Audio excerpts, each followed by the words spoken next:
வாழ்க வளமுடன். நண்பர்கள் அனைவருக்கும் வணக்கம். நான் உங்கள் நண்பன் Arjun, SEBI registered research analyst. இன்னைக்கு 5th பிப்ரவரி போஸ்ட்மார்க் ரிப்போர்ட் பார்த்துடலாம். போஸ்ட்மார்க் ரிப்போர்ட் பார்க்கறதுக்கு முன்னாடி ஒரு சின்னதாக ஒரு ஸ்டோரியோட ஆரம்பிச்சிடலாம். இந்த ஸ்டோரி நான் ரீசெண்டாகவும் சொல்லியிருந்தேன். ஆனால் இப்போ இது கரெக்டாக மேட்ச் ஆகும்னு நினைக்கிறேன். என்ன ஸ்டோரி அப்படின்னா, மத தலைவர், ஒரு வழக்கறிஞர், ஒரு இயற்பியல் அறிஞர், இவங்க 3 பேர்த்துக்குமே அவங்க செஞ்ச குற்றத்துக்கு தூக்கு தண்டனை அறிவிச்சிட்டாங்க. தூக்கு தண்டனை அறிவிச்சதுக்கு அப்புறம் இந்த 3 பேர்த்தையுமே ஒரே நாளில் ஒரே டைம்ல தூக்குல போடணும் அப்படின்ட்டு வரிசையா 3 பேர்த்தையும் நிக்க வச்சுட்டாங்க. ஃபர்ஸ்ட் மத தலைவரை கூப்பிட்டு தூக்கயித்துக்கிட்ட போய் நிறுத்தி வச்சுட்டு, உன்னுடைய கடைசி ஆசை என்ன அப்படின்னு கேட்குறாங்க. நான் வணங்கும் அந்த கடவுள் என்னை காப்பாற்றுவாரு அப்படின்னு சொல்றாரு. உடனே கழுத்துல கைத்தை மாட்டுறாங்க, பிடிச்சி இழுக்கிறாங்க. கரெக்டாக கழுத்துக்கிட்ட இருக்கிற டைம்ல நின்றுச்சு. ஓ, இவர் வணங்குற கடவுள் காப்பாத்திட்டாரு அப்படின்னு சொல்லி அவரை அனுப்பிட்டாங்க. ரெண்டாவதா வழக்கறிஞரை தூக்குல போடுறதுக்கு தூக்கு மேட்டில் நிறுத்தி வச்சுட்டு கேட்குறாங்க, உன்னுடைய கடைசி ஆசை என்ன அப்படின்னு. அவரு சொல்றாரு, அந்த நீதி தேவதை என்னை காப்பாற்றும் அப்படின்னு சொல்றாரு. உடனே கழுத்துல கைத்தை மாட்டுறாங்க. கரெக்டா கழுத்தை இறுகிற டைம்ல நின்றுச்சு. உடனே ஓ, நீதி தேவதை வழக்கறிஞரை காப்பாத்திடுச்சு அப்படின்னு சொல்லிட்டு அவரை அனுப்பிட்டாங்க. மூணாவதா இயற்பியல் அறிஞரை கூப்பிடுறாங்க. அவர்கிட்ட நிறுத்தி வச்சு கழுத்துல கைத்தை மாட்டுறதுக்கு முன்னாடி உன்னுடைய கடைசி ஆசை அப்படின்னு கேட்குறாங்க. உடனே எனக்கு நீதி தேவதையும் தெரியாது, கடவுளும் தெரியாது, ஆனா இந்த கைத்துல அந்த இடத்துல பாருங்க ஒரு முடிச்சிருக்குது, அதனாலதான் அந்த கயிறு இறுக மாட்டேங்குது அப்படின்னு சொல்றாரு. உடனே அங்க இருக்கிற அதிகாரிகள்லாம் அந்த கைத்துல இருக்கிற முடிச்ச பாக்குறாங்க. உடனே அந்த முடிச்ச எல்லாம் கிளியர் பண்ணிட்டு அவருடைய கழுத்துல கைத்தை மாட்டுறாங்க. அவரும் இறந்துட்டாரு. ஓகேங்களா? ஸோ இதுல என்ன தெரிய வருது அப்படின்னா, எந்தெந்த இடத்துல நம்ம அமைதியா இருக்கணுமா அந்த இடத்துல நம்ம அமைதியா இருக்கணும். அதே மாதிரி சில வேளை நம்ம முட்டாளாவும் இருக்கணும். ஓகேங்களா? நமக்கு தெரிந்த உண்மை எல்லாத்தையுமே போட்டு உடைச்சிட்டோம் அப்படின்னா அது நம்ம உயிருக்கே ஆபத்தாயிடும். அதனால இதை புரிஞ்சுக்காங்க. ஓகேங்களா? இது எதுக்கு சூட் ஆகும் அப்படிங்கிறது உங்களுக்கு விட்டுறேன். ஓகே, எஸ்டர்டே பொறுத்தவரையும் யூஎஸ் மார்க்கெட்டு மிக்சர் ட்ரெண்ட்ல க்ளோஸ் ஆயிருக்குது. டோ 0.53% ஹைல க்ளோஸ் ஆயிருக்குது. நாஸ்டாக் இண்டெக்ஸ் 1.5%, S&P 500 0.5% டவுன்ல க்ளோஸ் ஆயிருக்குது. யூஎஸ் மார்க்கெட்டை பொறுத்தவரையும் அந்த ஏஐ டூல் ஆந்த்ராபிட் அதனுடைய எஃபெக்ட் இன்னமும் இருக்குது. இன்னைக்கு மார்னிங் ஏசியன் மார்க்கெட் பார்க்கும்போது ஜாப்பனீஸ் நிக்கி 0.88% டவுன்ல க்ளோஸ் ஆயிருக்குது. ஹேங்சங் இண்டெக்ஸ் ஆல்மோஸ்ட் ஃபிளாட்டாக தான் க்ளோஸ் ஆயிருக்குது. ஷாங்காய் இண்டெக்ஸ் 0.5% டவுன்ல க்ளோஸ் ஆயிருக்குது. சைனா மார்க்கெட்டை பொறுத்தவரையும் பிப்ரவரி 15 25 வரையும் ஹாலிடே. 10 days அங்கே ஷேர் மார்க்கெட் ஹாலிடே விடுறாங்க. எவ்ரி இயர் அங்கே நியூ இயர் செலிப்ரேஷனுக்காக 10 நாள் ஹாலிடேஸ் விட்டுருவாங்க. ஸோ அந்த 10 நாள் இந்த சில்வருடைய மூவ்மெண்ட் பெரிய லெவலில் இருக்கிறதுக்குனால வாய்ப்பு இல்லை. ஓகேங்களா? ஏன்னா சில்வர் அதிகமாக டாமினேட் பண்ணுறது சைனா தான். கிஃப்ட் நிஃப்டி பொறுத்தவரையும் ஆல்மோஸ்ட் ஃபிளாட்டாக தான் இண்டிகேட் பண்ணிட்டு இருந்துச்சு. 25,720 750 அரௌண்டில் ஓப்பன் ஆகிட்டு 25,642க்கு வந்துருக்குது. அதாவது இந்த ட்ரேட் டீல் ஃபைனல் ஆனதுக்கப்புறம் ஒரு பிக் கேப் அப் வந்துச்சு பார்த்தீங்களா? அந்த கேப்புக்கு ஆல்மோஸ்ட் அந்த கேப்போடைய பாட்டம்ல க்ளோஸ் ஆயிருக்குது. அந்த லெவலையும் பிரேக் பண்ணிச்சு அப்படின்னா அந்த கேப் ஃபில் பண்ணுறதுக்குண்டான பாசிபிலிட்டிஸ் இருக்குது. அது டெக்னிக்கலாக நான் சொல்கிறேன். இன்னைக்கு நிஃப்டி 25,642ல செட்டில் ஆயிருக்குது. அதாவது 133 பாயிண்ட்ஸ் டவுன்ல க்ளோஸ் ஆகுது 0.5%. சென்செக்ஸ் 503 பாயிண்ட்ஸ் டவுன்ல க்ளோஸ் ஆகுது 0.6%. 83,313 செட்டில் ஆயிருக்குது. Mid and small cap 1% to 1.5% டவுன்ல க்ளோஸ் ஆகுது. மெட்டல் ஸ்டாக் இன்னைக்கு ரொம்ப அண்டர் பர்ஃபார்ம் இருந்துச்சு. நியர்லி 2% டவுன்ல க்ளோஸ் ஆகுது. ஐடி ஸ்டாக் ஸ்லைட்லி ஹைல க்ளோஸ் ஆகுது. அதாவது எஸ்டர்டே ஆல்மோஸ்ட் 6% டவுன்ல இருந்துச்சு. இன்னைக்கு ஆல்மோஸ்ட் ஃபிளாட்டாக தான் க்ளோஸ் ஆயிருக்குது. ஓகேங்களா? ருபி 90.36ல செட்டில் ஆகுது. எஸ்டர்டே 90.44ல செட்டில் ஆயிருச்சு. ஓகே, இதுதான் இருக்கிற போஸ்ட் மாதிரி ரிப்போர்ட்டு. முக்கியமான நியூஸ் அப்படின்னு பார்த்தோம் அப்படின்னா, பிட்காயின் $70,000 கீழே வந்துருச்சு. இப்போ ரீசெண்டாக வந்த ஹை $125,000 நியர்லி வந்துச்சு. இப்போ $70,000 கீழே வந்துருச்சு. இன்னைக்கு மார்னிங் யூஎஸ் பிரசிடென்ட் ட்ரம்ப் நம்ம சின்ராஸ் ஒரு ட்வீட் பண்ணியிருந்தாரு. அதாவது சைனா பிரசிடென்ட் கிட்ட இன்னைக்கு மார்னிங் பேசியிருக்கிறாரு ஃபோன் கன்வர்சேஷன்ல.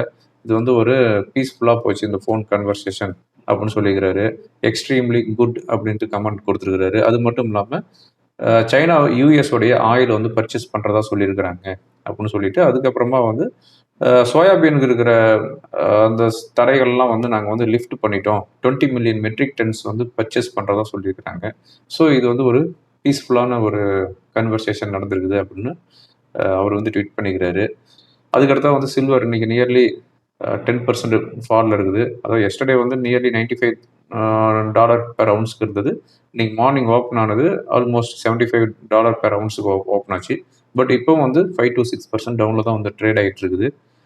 பட் சில்வரை பொறுத்தவரையும் எல்லாமே வந்து ஃபோர்காஸ்ட் என்ன கொடுத்துருக்குறாங்க அப்படின்னு பார்த்தோம் அப்படின்னா கோல்டுமேன் ஷேர்ஸ் இந்த 2026 $85 $110 இருக்கும் சொல்லிக்கிறாங்க. சிட்டி குரூப் $110 சொல்லிக்கிறாங்க. யூபிஎஸ் $85 இருக்கும் அப்படின்னு சொல்லிக்கிறாங்க. பேங்க் ஆஃப் அமெரிக்கா $65 இருக்கும் அப்படின்னு சொல்லிக்கிறாங்க. ஜேபி மோர்கன் $50 இருக்கும் அப்படின்னு சொல்லிக்கிறாங்க. ஸோ யாருமே வந்து $110 மேலே போகும் அப்படின்னு சொல்லவே கிடையாது. இப்போ ரீசெண்டாக சில்வர் $117 $120 வந்துச்சு பெர் அவுன்ஸு. ஆனால் யாருமே வந்து $110 மேலே போகும் அப்படின்னு ஃபோர்காஸ்ட் கொடுக்க கிடையாது. ஓகேங்களா? ரைட், இதுதான் இப்போ இருக்கிற முக்கியமான நியூஸு. இந்த வீடியோ ரெக்கார்ட் பண்ணிட்டு இருக்கும்போது யூஎஸ் மார்க்கெட்டு 150 பாயிண்ட்ஸ் டவுனில் ட்ரேட் ஆகிட்டு இருக்குது. இப்போ இருக்கிற முக்கியமான ஈவெண்ட் அப்படின்னு பார்த்தோம் அப்படின்னா இன்னைக்கு evening 5:30 PM bank of இங்கிலாண்டோடைய interest rate decision வந்து 3.75% வந்து மெயின்டைன் பண்ணிட்டு இருக்காங்க. எந்த ஒரு சேஞ்சஸும் பண்ண கிடையாது. 6:45 PM யூரோப்பியன் சென்ட்ரல் பேங்கோடைய இன்ட்ரெஸ்ட் ரேட் டிசிஷன் இருக்குது. ப்ரீவியஸாக இருக்கிற இன்ட்ரெஸ்ட் ரேட் 2.15% அதே தான் மெயின்டைன் பண்ணுவாங்க அப்படின்ட்டு இருக்குது. ஓகேங்களா? இந்த வீடியோ ரெக்கார்ட் பண்ணிட்டு இருக்கிறது 6:40 ரெக்கார்ட் பண்ணிட்டு இருக்கிறேன். இன்னும் 5 மினிட்ஸில் அதனுடைய இன்ட்ரெஸ்ட் ரேட் டிசிஷன் வரப்போகுது. ஓகே, அதுக்கடுத்ததான் முக்கியமான ஈவெண்ட் அப்படின்னு பார்த்தோம் அப்படின்னா நாளைக்கு morning 10 o'clock reserve bank of இந்தியாவுடைய இன்ட்ரெஸ்ட் ரேட் டிசிஷன் இருக்குது. ப்ரீவியஸாக இருக்கிற இன்ட்ரெஸ்ட் ரேட் 5.25%. அப்போ இந்தியாவும் வந்து எந்த ஒரு சேஞ்சஸும் பண்ண போகிறது கிடையாது. அதே தான் மெயின்டைன் பண்ணுவாங்க அப்படின்ட்டு இருக்குது. ஓகேங்களா? அதே மாதிரி கேஷ் ரிசர்வ் ரேஷியோ 3% இருக்குது. அதையும் சேஞ்சஸ் பண்ண மாட்டாங்க. அதுவும் 3%லேயே மெயின்டைன் பண்ணுவாங்க அப்படிங்கிற மாதிரியான ஃபோர்காஸ்ட்லாம் இருக்குது. ஓகேங்களா? அதுக்கப்புறமா வந்து 11:30 இல்லை 12 o'clock அரௌண்ட் நம்ம reserve bank governor some press conference கொடுப்பாரு. அவருடைய ஃபோர்காஸ்ட் என்ன அப்படிங்கிறத நம்ம வந்து ஃபோக்கஸ் பண்ணணும். ஓகே, இப்போ ஓவரால் நம்ம மார்க்கெட் எப்படி இருக்குது அப்படின்னு பார்க்கறதுக்கு முன்னாடி எஃப்ஐஸ் என்ன பண்ணிக்கிறாங்க இந்த லாஸ்ட் 3 டேஸாக அப்படின்னு பார்த்தோம் அப்படின்னா February 2 அன்னைக்கு 12% இண்டெக்ஸ் ஃபியூச்சரில் லாங்கில் இருக்கிறாங்க. 12% லாங் அப்படின்னா 88% ஷார்ட்டில் இருந்தாங்க. February 3 அன்னைக்கு 17% லாங்க்கு வந்துட்டாங்க. அதாவது 5% ஷார்ட் கவரிங் வந்துட்டாங்க. So 17% long 83% short.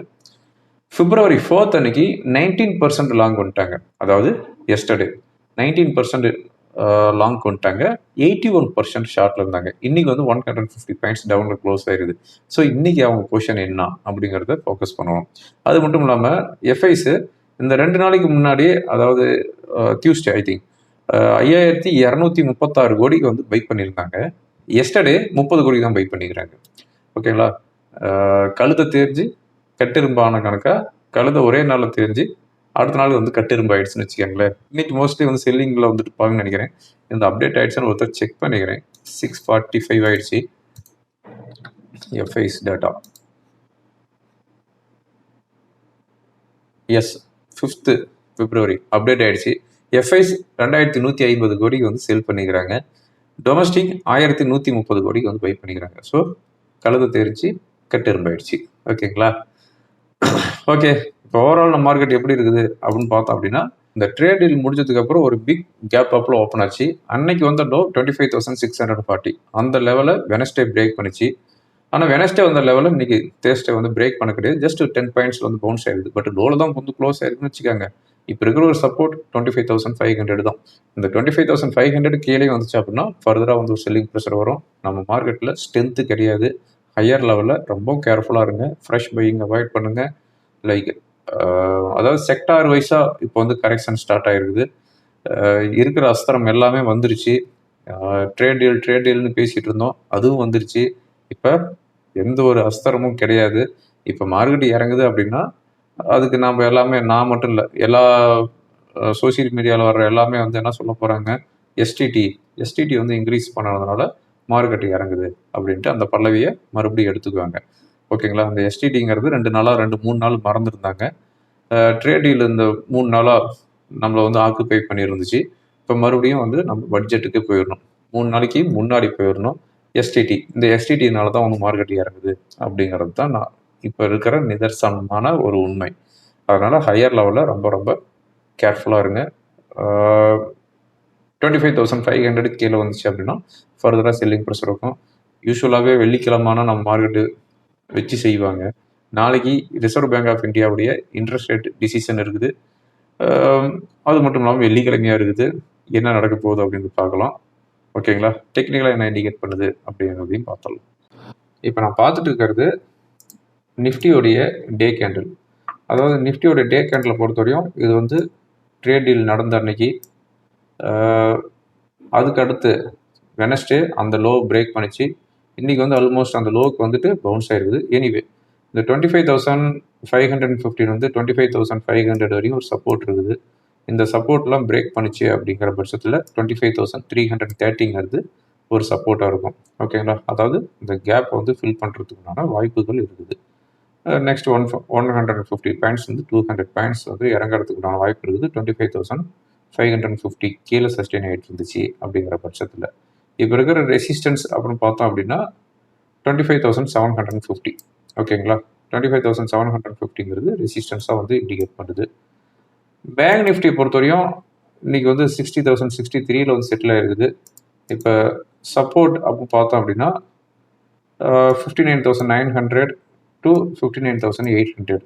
59,800 கீழே இருந்துச்சு அப்படின்னா ஒரு செல்லிங் ப்ரெஷர் எக்ஸ்பெக்ட் பண்ணலாம். ரெசிஸ்டன்ஸ் அப்படின்னு பார்க்கும்போது 60,200லேருந்து 300ங்கிறது ரெசிஸ்டன்ஸாக இருக்கும். ஓகேங்களா? ஓகே ஃப்ரெண்ட்ஸ், இந்த வீடியோ உங்களுக்கு ரொம்ப யூஸ்ஃபுல்லாக இருக்குன்னு நினைக்கிறேன். யூஸ்ஃபுல்லாக இருந்துச்சு அப்படின்னா ஃப்ரெண்டுங்களுக்கு ஃபார்வர்ட் பண்ணுங்கள். தேங்க்யூ ஃபார் வாட்சிங். வாழ்க வளமுடன்.